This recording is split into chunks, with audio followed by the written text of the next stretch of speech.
This is ICTV, and I'm your host, Mike Ingersoll, brought to you from the Inside Carolina studios in Chapel Hill, North Carolina.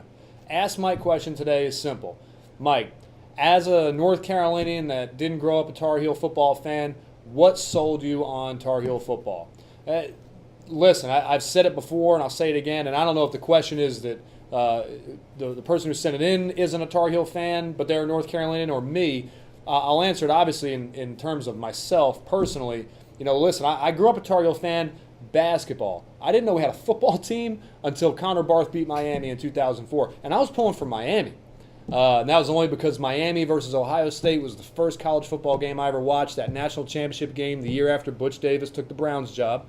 And I kept hearing this name, Butch Davis, Butch Davis, Butch Davis. And lo and behold, I guess it's a little twist of irony that I ended up here and Butch ended up being my coach. And it's all kind of funny the way that works out. But obviously, I came in under John Bunning, and I'll tell you that the short answer of what sold me on Carolina football was John Bunning. It was John Bunning, Dave Brock, Hal Hunter. It was Garrett Reynolds, Kyle Jolly, Lowell Dyer, Brian Chacos, Ben Lemming. Those guys, Scott Lenahan, those guys on my official visit that took me out and they showed me Chapel Hill.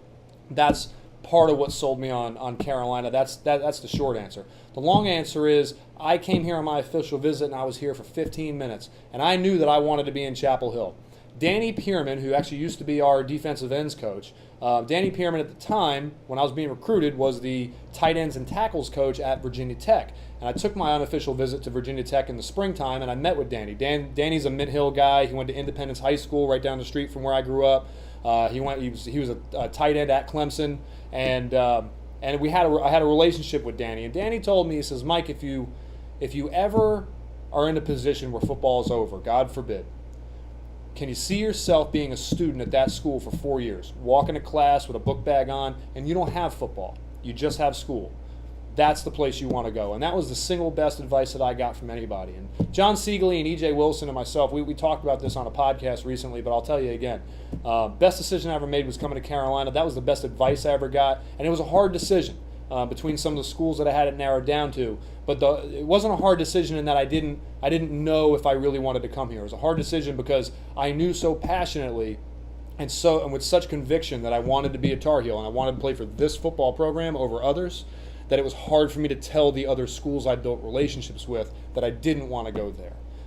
So it was a combination of the guys that I met who ultimately would become my teammates. It was also what also factored in was the current coaching staff. I thought John Bunning and that staff, they were wonderful people. And so was the staff that I played for the majority of my career. Butch Davis' staff, also great people. But John Bunning, his love for this university, his love for Tar Heel football, his connection to the school, his unwavering passion and conviction when it came to the University of North Carolina, that resonated with me, and it was infectious. And I bought into it hook, line, and sinker. And that's what brought me to Chapel Hill. It was that, and most importantly, it was a gut feeling. There's just something about this place. You come here and you fall in love with it. You come to school here and you get a little tired of it after about 3 or 4 years, and you take 6 months away like I have, a year away, and you start to miss it. I had a chance to come up here for this whole week, and I loved every single second that I was up here. There's something about Chapel Hill. It just gets into your blood. It gets into your bones, and it becomes part of who you are. And I felt that the first 15 minutes I was here on my official visit. I felt it so strongly I canceled all my others, and best decision I ever made, I never looked back. So that's the long answer to your short question. What drew me to Tar Heel football, having not grown up a Tar Heel football fan? I'll take it a step further. Having not grown up someone who even knew Tar Heel football existed.